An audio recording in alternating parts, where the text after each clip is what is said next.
بسم اللہ الرحمن الرحیم۔ السلام علیکم ناظرین، میں ہوں عبدالرحمن خان اور آپ کو اے آر خان آفیشیل کے پلیٹ فارم سے خوش آمدید کہتا ہوں۔ ناظرین، پاکستان کے نئے بجٹ کو مودی بجٹ کیوں قرار دیا جا رہا ہے؟ پاکستان کے دفاعی بجٹ میں 20% سے زائد اضافے کی وجوہات کیا ہیں؟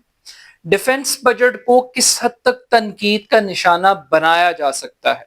کیا ہمیشہ کی طرح بجٹ کی ملائی پاکستان کی فوج کے حصے میں آئی ہے؟ کیا دفاع کے نام پر یہاں دہاڑیاں لگائی جا رہی ہیں؟ پاکستان کی معیشت ٹیک آف کر رہی ہے یا لینڈ کر رہی ہے؟ اقتصادی جنازہ رپورٹ پاکستان کی معیشت کے بارے میں کیا بتا رہی ہے؟ آج کے اس ویلاگ میں ان چند بنیادی نکات پر ہم بات کریں گے۔ میڈیا رپورٹس کے مطابق گزشتہ روز قومی اسمبلی میں پاکستان کا نئے مالی سال کا اقتصادی بجٹ پیش کر دیا گیا۔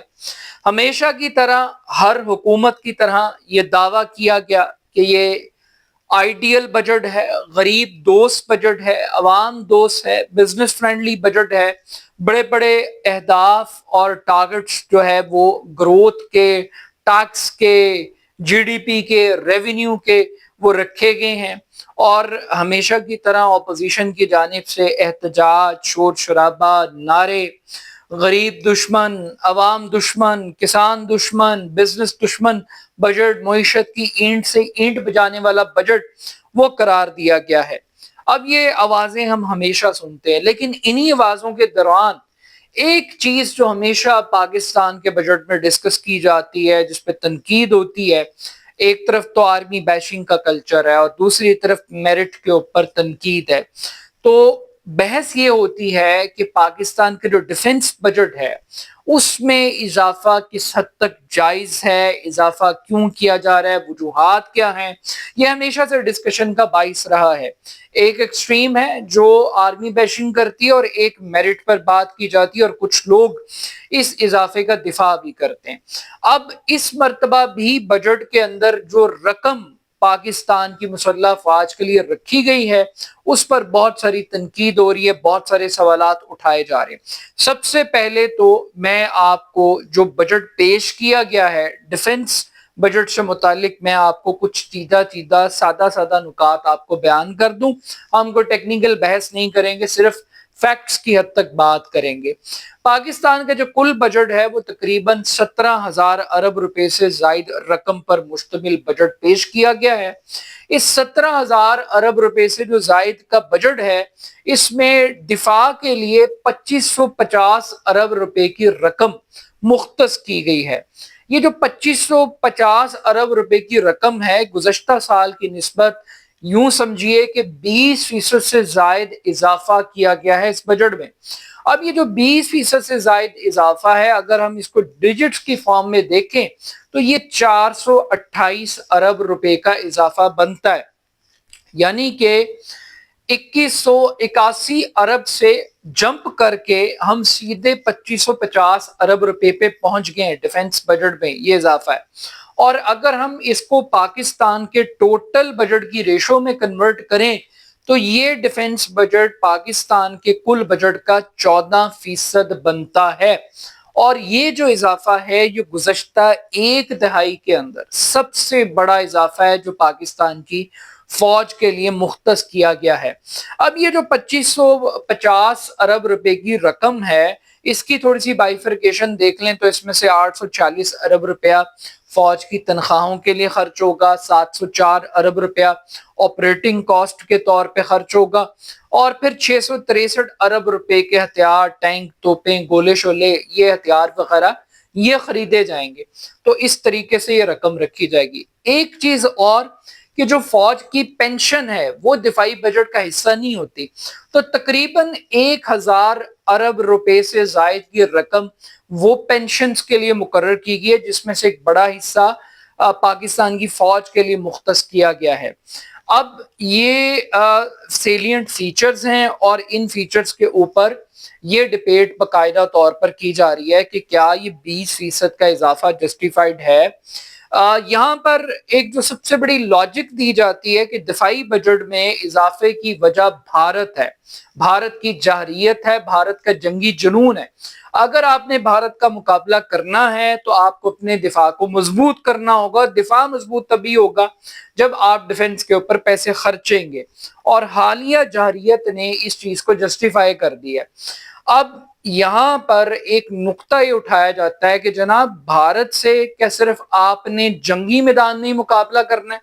کیا آپ نے سائنس اینڈ ٹیکنالوجی میں کوئی مقابلہ نہیں کرنا؟ کیا آپ نے ایجوکیشن میں کوئی بھارت کا مقابلہ نہیں کرنا؟ کیا آپ نے صحت میں، کھیل میں، زراعت میں، آپ نے معیشت میں، ٹیکسٹائل میں، انڈسٹری میں، جس بھی شعبے، باقی بھی تو شعبے ہیں، یعنی 1000 شعبوں میں بھارت دنیا کی ایک بڑی معیشت، ایک بڑی اکانومی، وہ کہاں سے کہاں پہنچ رہا ہے، اور ہم صرف ٹینکوں ٹوپوں کی حد تک ہم بھارت کے رافیل گرا کر ہی ہم خوش ہیں کہ یار ہم نے بھارت کو شکست دے دی۔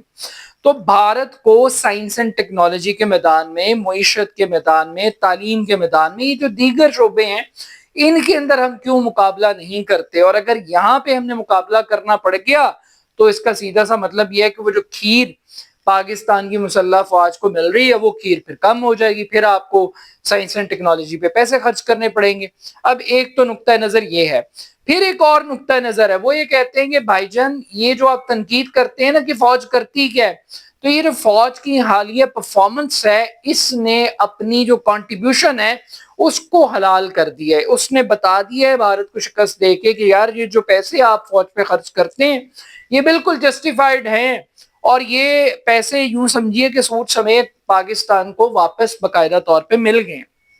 اچھا، اس کے بعد ایک اور ڈسکشن چلتی ہے، اور ڈسکشن یہ چلتی ہے کہ جناب ایک لیڈ کیپچر ہے پاکستان کے اندر، اور وہ لیڈ کیپچر یہ ہے کہ ایک ایسا ملک جو آئی ایم ایف کے شکنجے کے اندر جکڑا ہوا ہے، اور اگر غریب کو کوئی ریلیف دینے کی بات ہو، بجلی کے بل میں، گیس کے بل میں، پیٹرول کے مد میں، کوئی ٹیکس سیلڈ کلاس کے چکروں میں، تو وہ کہتے ہیں جناب آئی ایم ایف ہمیں اجازت نہیں دیتی، ہم آپ کو کوئی ریلیف نہیں دے سکتے کیونکہ ہم آئی ایم ایف کے پلان۔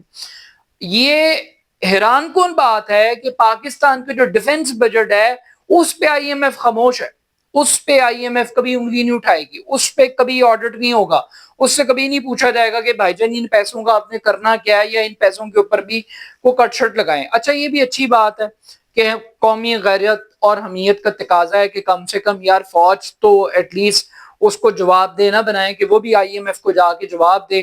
آلدو کہ علیحدہ بات ہے کہ پاکستان کے نیوکلیئر پروگرام کے بارے میں بھی یہ کہا جاتا ہے کہ کسی دن ہمیں آئی ایم ایف سے قرض لینے کے لیے نا یہ گروی رکھنا پڑ جائے گا۔ ایک لوگ دفاع یہ کرتے ہیں کہ یار اگر آپ انڈیا کے ساتھ کمپیریزن کریں پاکستان کے ڈیفنس بجٹ کا، تو انڈیا 9% سے زائد پیسہ، پاکستان کی نسبت 9% سے زائد پیسہ اپنے ڈیفنس کے اوپر خرچ کرتا ہے، اور یہ بنتی ہے رقم کو 78 ارب ڈالر۔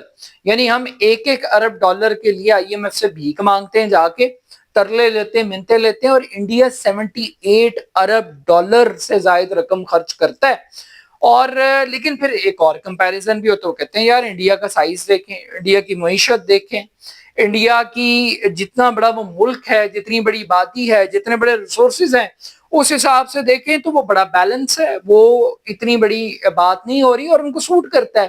تو آپ بھی تھوڑا سا اپنی جو پاؤں ہیں وہ چادر کے اندر لے کر آئیں۔ پھر ایک اور تنقید ہوتی ہے، تنقید یہ ہوتی ہے یار یہ جو بجٹ ہے یہ ڈی ایچ اے ہاؤسنگ سوسائٹیاں بنانے کے لیے رکھا ہوا ہے، یہ آپ نے فوج کو کاروبار کرنے کے لیے جو 50 کمپنیاں بنائی ہیں اس کے لیے دیا ہوا ہے۔ پھر ایک اور تنقید ہوتی ہے، اور وہ کیا ہوتی ہے؟ وہ یہ ہوتی ہے کہ یار یہ جو بجٹ ہے یہ جمہوریت پہ ڈاکہ مارنے کے لیے استعمال ہوتا ہے، یہ پولیٹیکل انجینئرنگ کے لیے استعمال ہوتا ہے، یہ جوڈیشل انجینئرنگ کے لیے استعمال ہوتا ہے، یہ سیاسی پارٹیوں کے کان میں روڑنے کے لیے استعمال ہوتا ہے۔ اب یہ جو پولیٹیکل رول ہے اس کے اوپر بھی تنقید ہوتی ہے، اور پھر یہ سوال اٹھتے ہیں یار یہ جو ٹیکس پیئر کی منی ہے یہ کسی پولیٹیکل موٹیوز کے لیے، آبجیکٹیوز کے لیے استعمال ہو سکتی ہے، یہ سوال اٹھتا ہے۔ پھر ایک لیڈ کیپچر کی میں ایک بات کر رہا تھا، اب وہ یہ رہا ہے پاکستان کے اندر جو سیلڈ کلاس ہے اس کا منہ بند کر دو 10% تنخواہ بڑھا کے، پینشنر کا منہ بند کر دو 7% دے کے، اور احسان چاڑ دو کہ یار ہم نے آپ پہ بڑا احسان کر دیا۔